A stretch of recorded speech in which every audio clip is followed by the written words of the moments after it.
Welcome to the Covert Narcissism Podcast. I'm your host, Renee Swanson.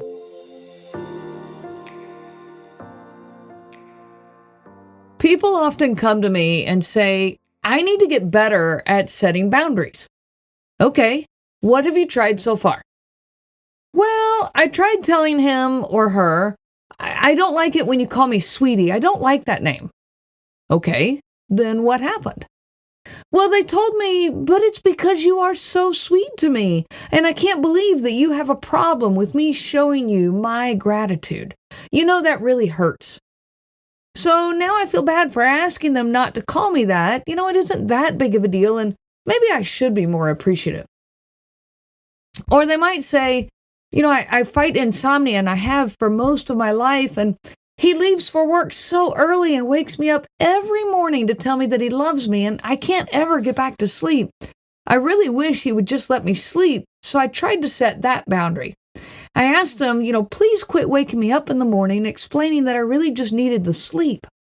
I said, okay, what happened? Well, this really hurt him, and he said, but I just want to tell you that I love you. Can't I do that? I don't want to leave the house without you knowing that. I mean, that is really sweet, and maybe I should be more grateful and accepting. I had someone else tell me, well, she texts me all day long, asking, how am I? What am I doing? Just checking in and stuff like that. And I can't always answer right away. I'm at work sometimes, or maybe even having lunch with a coworker, and I don't want to be on my phone right then. But if I don't answer her right away, she gets upset. And then she texts, a whole bunch of times, or she'll even start calling 2 or 3 times. Nothing is wrong. She's just worried and upset because I didn't answer her text. So I tried to set a boundary, and I asked her, please quit texting me so much during the day that we don't need to be in constant contact. I said, okay, what happened? Well, she was crushed. She said, how could you possibly ask your wife to quit texting you? We should be available to each other all the time. I'm available to you all the time. I answer you immediately anytime you text. I can't believe that you won't do that too. So I felt bad for even asking, and I shifted my approach and said, well, it's okay to text me anytime, but sometimes I can't answer right away. So if I don't answer right then, can you please not worry? Don't call me. Give me that time to maybe answer you a little bit later. I said, okay, how did that go? What was her response then? He said, well, she responded, well, is everything in your life more important than me? I thought I mattered to you. I'm so sorry for trying to care about you. Maybe you're even hiding something from me. What are you doing that you are so unwilling to respond to me? He said, so now he found himself, defending himself. He said, I'm now trying to convince her that she is important to me and that I'm not hiding anything. I feel bad for even asking in the first place. I'll never bring that up again. Setting boundaries with a covert narcissist is a nightmare, and it backfires all the time. They simply do not want you to have boundaries. And they use all of their tactics to teach you to never try that again. Setting boundaries for a narcissistic person is like giving them a challenge. Telling them not to do something practically guarantees that they will do it soon and often. They will make excuses. Well, I just forgot, I'm human. I've been doing that for years and it's not going to stop immediately. Or they get defensive. I was just thinking of you and trying to show my love to you. They will guilt trip you. I can't believe you are asking that of me. I'm just trying to be sweet and loving. You really should be more appreciative. No one else asked me to, this kind of thing. No one else asked this of me. They will play the victim. How can you be so mean and cold when I'm trying to be so loving and caring? I'm so hurt by you. A lot of the rules of our society are in place to keep narcissistic people in check. Rules exist, not because of the people who want to honor and respect each other and have healthy boundaries. Rules exist because of people who want to violate everything. If everyone expected each other and valued each other, we wouldn't need some of the laws. For example, we would not need laws against murder. This wouldn't be an issue. No one has ever had to tell me, don't hit others with a baseball bat. I've owned baseball bats for many years. I've played softball for a long time. I raised kids that played t-ball. But, my teammates, back when I was playing softball, my teammates and I never needed a rule like, don't hit each other with the bats. If everyone treated each other with care and respect, maybe we wouldn't need sexual harassment committees in the workplace. It just wouldn't be an issue. People who genuinely respect each other do not need these kinds of laws and rules in order to behave appropriately. It comes naturally, and when they make mistakes, they fix them, they correct them. If I accidentally step on somebody's foot, I apologize. And the thought of being rude and disrespectful is quite foreign to people who genuinely respect each other. Laws and rules exist because of those that feel entitled and above the law. Narcissists don't follow rules. They don't believe that they have to. So more laws, rules, and boundaries get created. More attempts at keeping their entitlement in check. Now let's talk about this entitlement for a minute. Entitlement plays out in several different ways.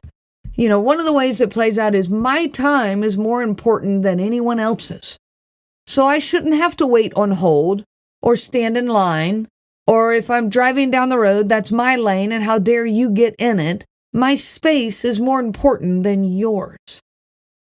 Another way entitlement plays out is people owe me, they owe me their time, their attention, their love. People owe me all of this because I'm just so amazing. They should compliment me. They should notice me. They should be grateful that I'm around. They should laugh at all my jokes because I'm just that funny. They should agree with all my opinions because I'm just that smart. Entitlement also shows up in their anger. You made me mad, so now I can do whatever I want. Your actions give me a free pass, kind of like a get out of jail free card, because I am now not responsible for how I behave. It's your fault because you made me mad. These are people that need boundaries. Their entitlement allows them to function without self-regulation in this world. Their actions are then impulsive and very poorly regulated. They can't take a moment and think openly and honestly about how their actions and words are going to impact others. They can't take a moment and take some responsibility for their own action. They will do whatever they want to do, and they will defend their right to do so. Setting boundaries with them interferes with this mode of existence. So how do we then set boundaries with a covert narcissist? Rule number 1 for boundary setting is to give yourself permission to have boundaries in the first place. Victims of covert narcissistic people are often individuals who are not particularly adept at setting boundaries for themselves. And there are several reasons for this. We're actually often quite uncomfortable with conflict. Setting boundaries can leave us feeling vulnerable to attack, especially if we grew up in a household where healthy boundaries were not established. Kids that grew up in a home with a narcissistic parent did not learn healthy boundaries. Maybe they tried to set boundaries with this parent and had no success. Things like, Dad, please don't tickle my feet. Or Mom, please don't brush my hair like that. Well, narcissistic parents will not honor these boundaries. They are very reasonable boundaries, but they won't honor them. Dad is not going to stop tickling your feet just because you asked him to. Mom's not going to pay more attention to brushing your hair just because you asked her to. So they ignore them and they move on, or even worse, narcissistic parents are notorious about deciding to teach you, their youngster, a lesson for asking, these things of them, for setting boundaries with them. They are teaching you a lesson for standing up for your own feelings and opinions. Think about that for a minute. The narcissistic parent is teaching you a lesson, you, their child, for standing up for your own feelings and opinions. So you, as a youngster, learn that setting boundaries is risky. It leaves you vulnerable to being belittled, mocked, shamed, ridiculed. So it's best to just avoid the conflict entirely and keep your mouth shut. We were taught directly or indirectly that having boundaries is bad, selfish, and mean. Well, many of us already struggle with our own internal issues of not feeling good enough or, being afraid that maybe we're being too sensitive or too demanding. Maybe that wasn't that big of a deal and I should just let it go. I've said many times that victims of covert narcissistic abuse gaslight themselves. We join the abuser and we abuse ourselves. Well, you have to work through some of this. You have to give yourself permission to have boundaries. You are allowed to have feelings, thoughts, opinions, desires, space. Make a list. Today, make a list of your desires, your likes and dislikes, your opinions, your dreams, your feelings. Give yourself this space and enjoy it. Your personal likes and dislikes are an important foundation for your boundaries. For example, I like it when people call instead of text, or I dislike it when people stop by unannounced.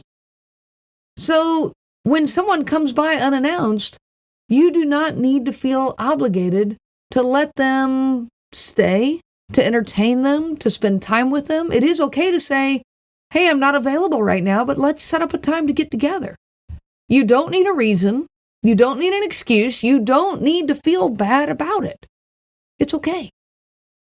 Another crucial approach to setting boundaries with a covert narcissist is to realize that the boundaries are not for them. Boundaries are for you. This isn't something that you are telling them to do or not do. It is something that you are telling yourself to do or not do. It isn't something that you enforce of their behavior. It is something you enforce of your own behavior. Let me give you some examples. The boundaries I'm talking about here, it isn't things like don't call me names, don't yell at me, don't lie to me. You can't enforce these. And voicing them only guarantees that the narcissist is going to do them.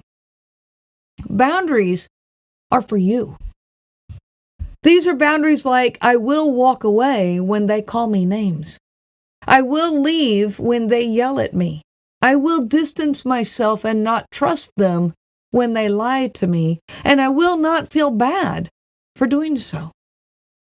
I will allow naturally occurring consequences. Things such as, I don't feel as trusting, as connected. I want space from them. I will not blame myself for pulling away from them. I will not feel bad for not wanting to spend time with them. These boundaries are for you. Other boundaries that are crucial when living with or in some type of relationship with a covert narcissist.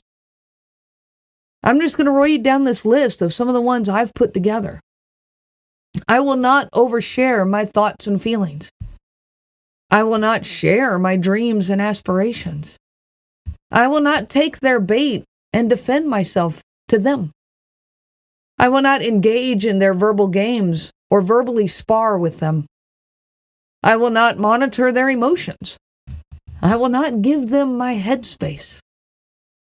I will not come up with 100 different ways or even 5 different ways to say something just to protect their feelings.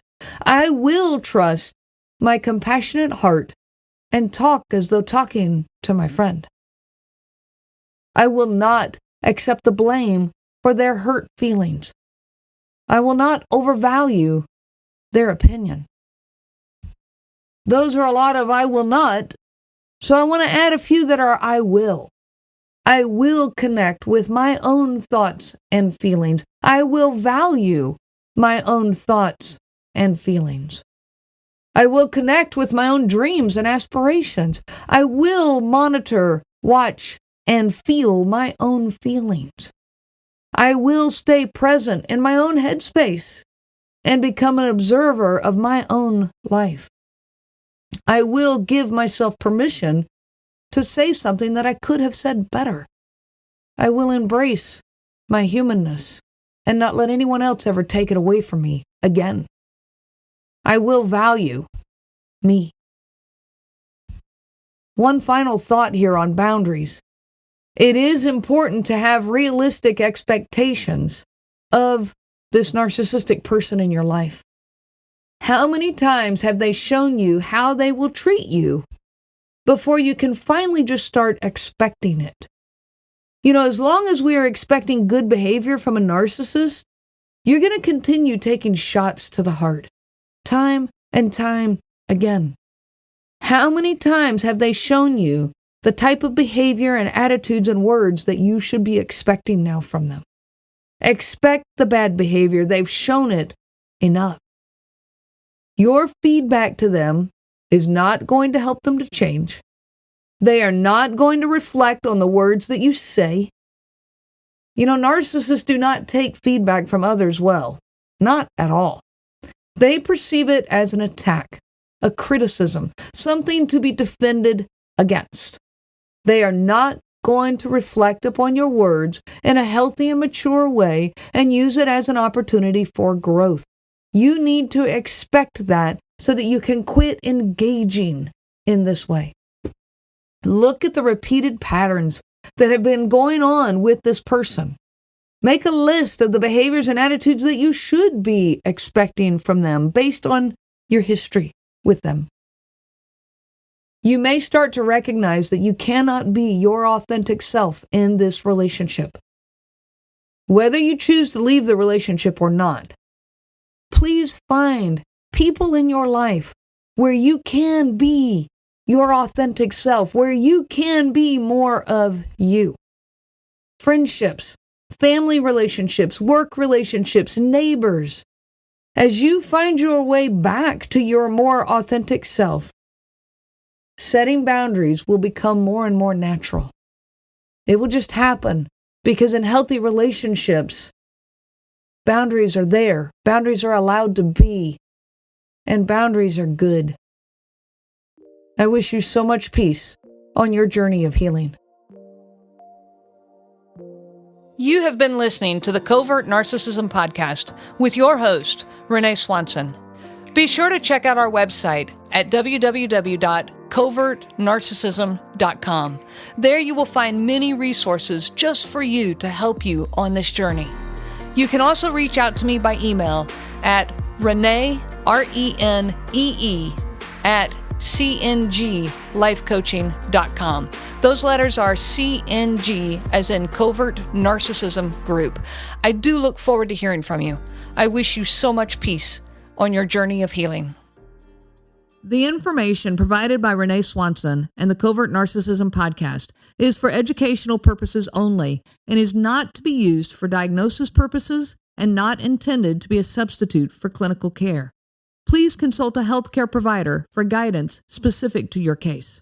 This material discusses narcissism in general. It does not claim that any specific person has narcissism and should not be used to refer to any specific person as having narcissism. Permission is not granted to link to or repost this material to support an allegation or a claim that any specific person is a narcissist. That would be an unauthorized misuse of the material and information provided.